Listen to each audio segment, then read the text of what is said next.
জীবনটা বেদনা, এই কথাটা বর্তমানে সকলের কাছে যেন একটা ডায়লগের মতো।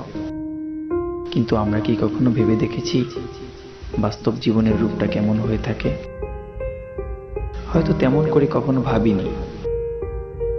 আজ সেই ডায়লগটার উপর ভিত্তি করেই এক বেদনাময় জীবনের গল্প তোমাদের সামনে তুলে ধরব।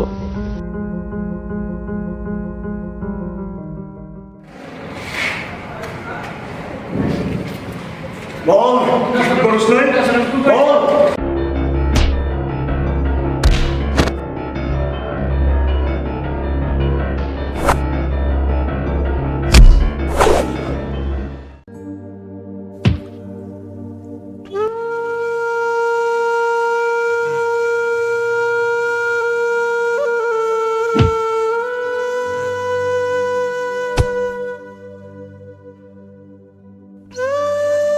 হাবিলদার আব্দুল গফুর আসামিকে স্বীকারোক্তি দিছে। স্যার, মার তো কম করলাম না, ওই বলতেছে খুন করে নাই। বুঝতে পারছি, দেখি কিছু করতে পারি কিনা। এ থানায় 20 বছর ধরে আছি, কত বড় বড় ক্রিমিনাল মায়েরা ঠিক করলাম, আর তুই তো একটা সারফুদা। এই শুনলাম স্বীকার করতে চাস না তুই খুনি। স্যার, আপনাদের কেমনে বলি আমি খুন করি নাই, এটা একটা দুর্ঘটনা ছিল।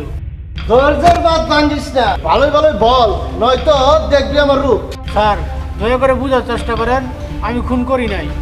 ধৈর্যের বাদ কিন্তু তুই ভেঙে ফেলেছিস। স্যার, আমি খুন করি নাই, মাফ করে দেন। স্যার, আপনার মোজার অনেক গন্ধ, 1 মাস ধরে মনে হয় মোজা ধর না। ঠিক আছে, বল তুই খুনি কিনা।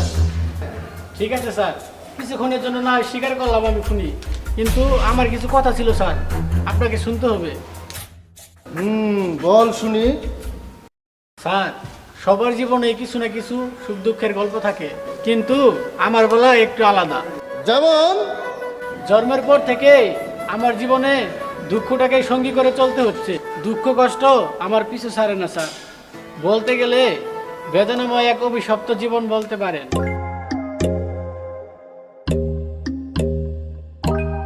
খোকা, কোথাও যাচ্ছিস নাকি? বাবা, কলেজে আজ রেজাল্ট দিবে, তাই তাড়াতাড়ি যেতে হচ্ছে। সাবধানে যাস বাবা। তুমি ওষুধটা দুপুরের সময় মতো খেয়ে নিও। বাবা, আমার কথা চিন্তা করিস না, ভাড়া আছে তো তোর কাছে। আছে তো বাবা, যাই আমি।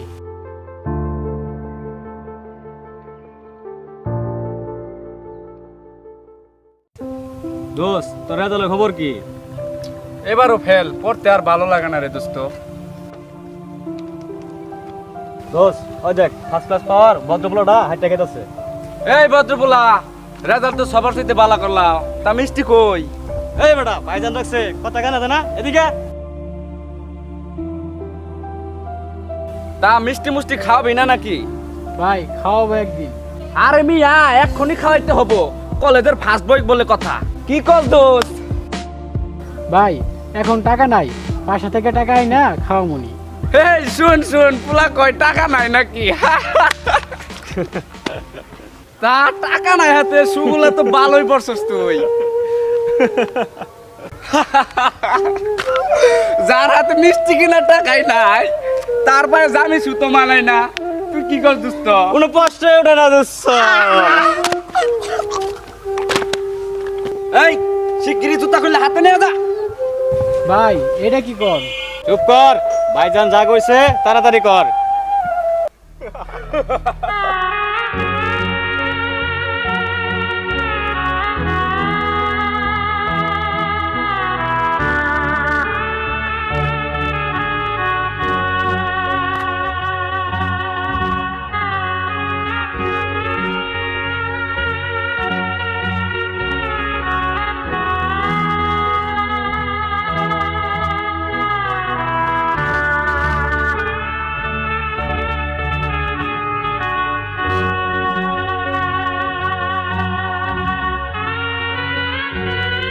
কিরে, নতুন জুতা কিনা নিলা কি? পা দিলে কি ক্ষয় হয়ে যাবো? না রে ভাই, পায়ে ফুসকা পড়ছে তো, পড়তাছি।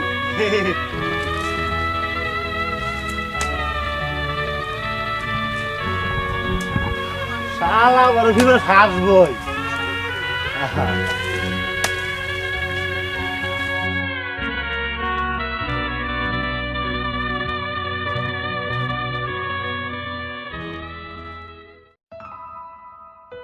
খোকা, তোর রেজাল্টের খবর কি?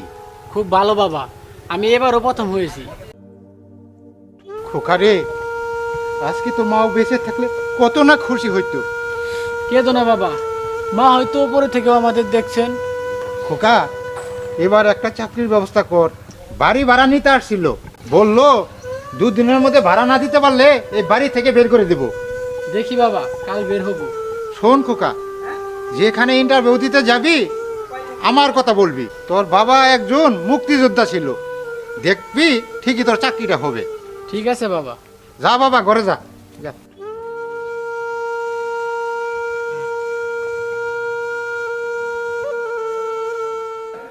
ওরে, চাকরির কি হলো? চাকরি কি পেয়েছিলি? না স্যার, আমার যোগ্যতা অনুযায়ী কোথাও চাকরি পাই নাই, শুধু টাকার কথা বলে। বাড়িওয়ালা লোকটা আরো কিছুদিন সুযোগ দিয়েছিল আমাদের থাকার জন্য। তারপর কি হলো বল শুনি। বলছি স্যার, 1 গ্লাস পানি দিবেন, খুব পিপাসা পাইছে। হাবিলদার, 1 গ্লাস পানি নিয়ে আসো। জি স্যার। আসামিকে দাও।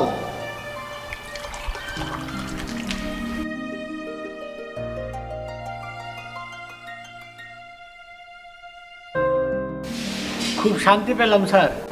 ঠিক আছে, তারপরের ঘটনা শুরু কর। প্রতিবারের মতো আরো একদিন চাকরি না পেয়ে ব্যর্থ হয়ে আসছিলাম।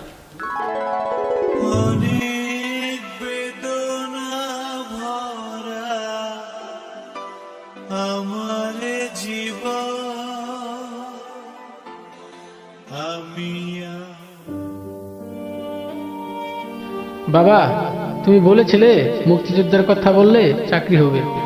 কই বাবা, চাকরি তো পেলাম না।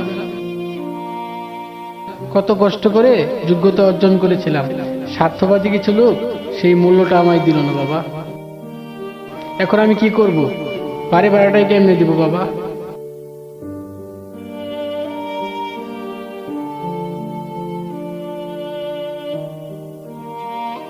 তাড়াতাড়ি যাও না, তোমার বাবা হার্ট স্ট্রোক করছে। বাবা,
বেশি মাথা পরি দেখাস।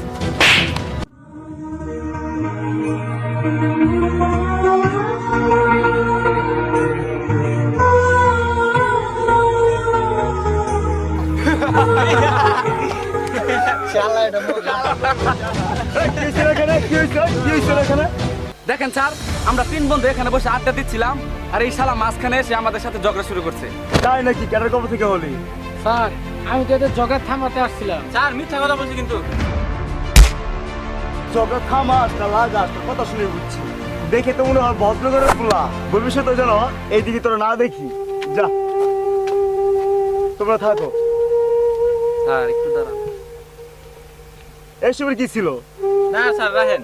তুমি থাকো, আমি তাহলে আসি। আচ্ছা ঠিক আছে স্যার সালামত না, সালা বলে ব্রিলিয়ান্ট বাবু।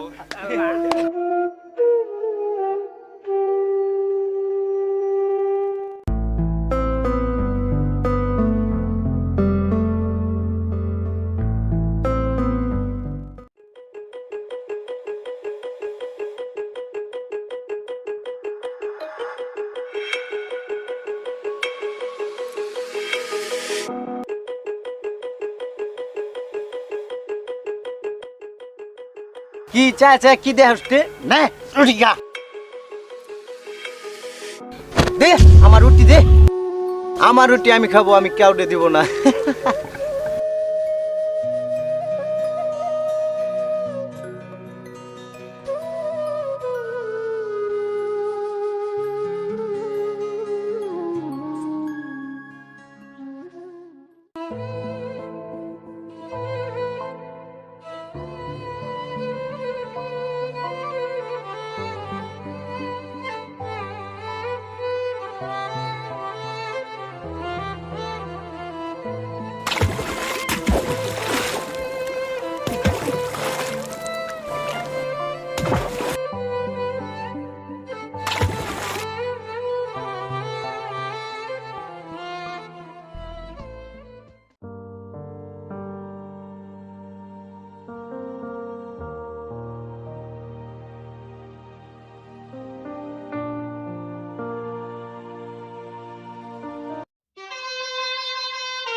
আরে ভাই এখান থেকে জানতো, এখানে খদ্দের কই পাবেন? চারদিকে দেখতেছেনি তো ফাঁকা জায়গা। আরে ভাই আপনিই থাকেন, আমি জায়গা।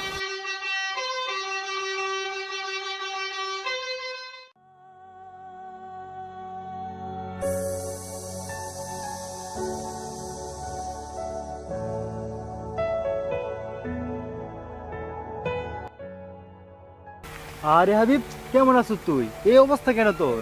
ও অনেক কথা রে, বাদ দে। বাবা চলে গেলেন, একবার তো দেখতে আসলি না। ইদানিং কাজ নিয়ে অনেক ব্যস্ত থাকি রে, সরি দোস্ত। চাকরি কবে পেলি তুই? আমার পরিচিত এক মামা চাকরিটা নিয়ে দিয়েছেন, বেশ কিছু টাকাও লাগছে। আচ্ছা তোর খবর কি বলতো?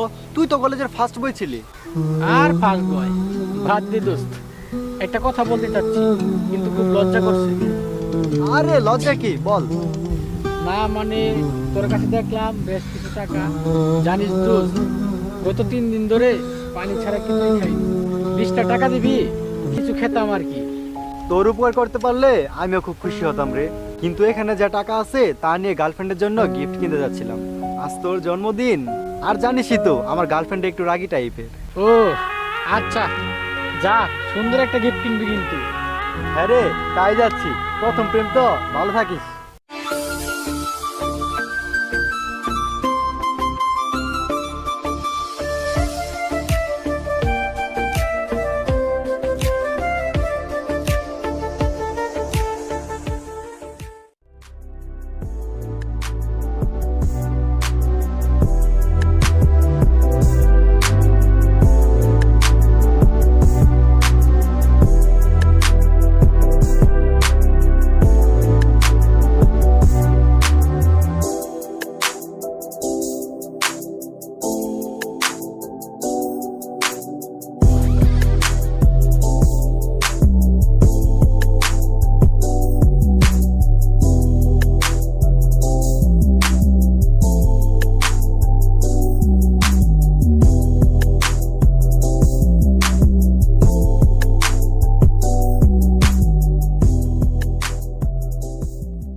স্যার আসতে পারি?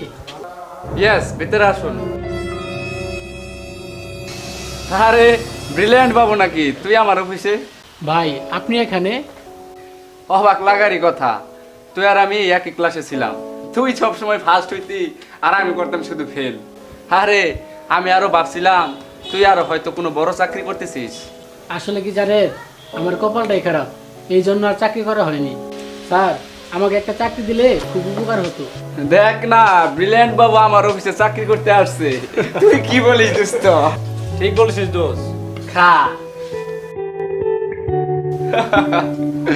তোর তো অবশ্যই চাকরি হবে, কিন্তু তোর জুতা তোরা হাতে নিয়ে আসতে হবে। তুই কি বলিস দোস্ত? বলেছিস দোষ। স্যার অনেক জায়গায় গিয়েছি, চাকরি হয়নি, এখানে অনেক আশা নিয়ে আসছি স্যার, আমাকে নিয়ে পরিহাস করবেন না। কিসের পরিহাস? চাকরি করলে বসের হুকুম মানতে হবে। তোর তো শার্টটা দেখছি অনেক পুরনো, শার্টটা খুলে ফেল। নো টেনশন, তোর চাকরি হবে।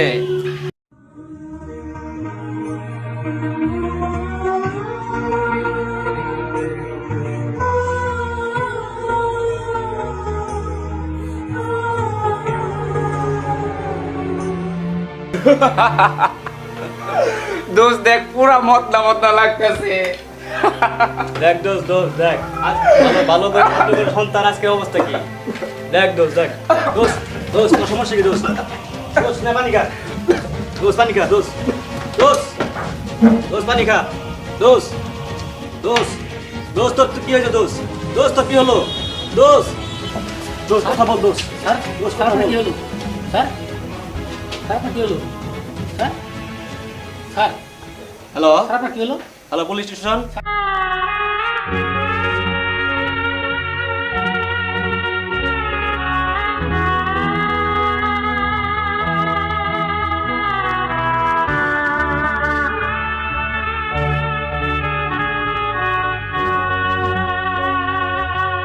স্যার এই গুন্ডাটা আমার বন্ধুকে কি জানি খেয়ে মেরে ফেলেছে স্যার। স্যার ওকে ছাড়বেন না। কিরে, তোর না একবার ওয়ার্নিং দিয়েছিলাম, তুই শুধু মার্ডার করে ফেললি? স্যার উনি মিথ্যা কথা বলছেন, টেবিলের উপরে রাখা পপকর্ন খায়া উনি মারা গেছেন। আমি তো এখানে ইন্টারভিউ দিতে আসছিলাম। স্যার আপনি বিশ্বাস করবেন না স্যার, এই অবস্থায় কেউ কি ইন্টারভিউ দিতে আসে স্যার? তুই বহুত চালাক, চল থানায়।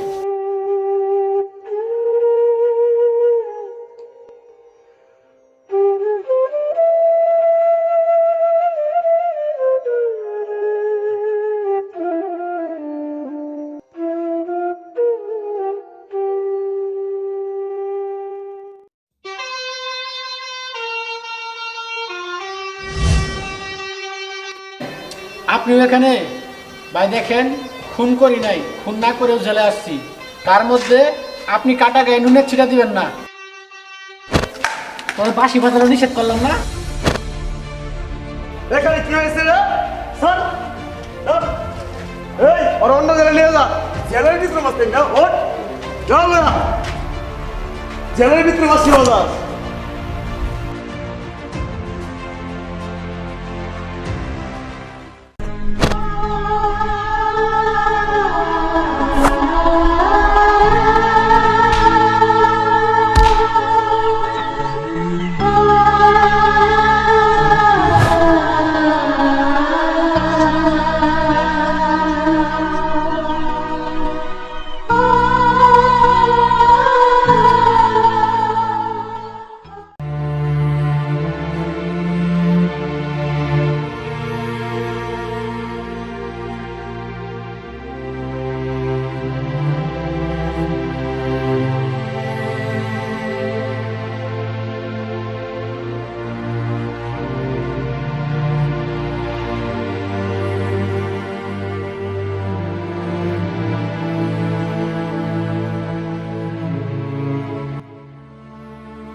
এ কি স্যার, এই অভিশপ্ত মানুষের জীবনের গল্প শুনে আপনিও কাঁদছেন?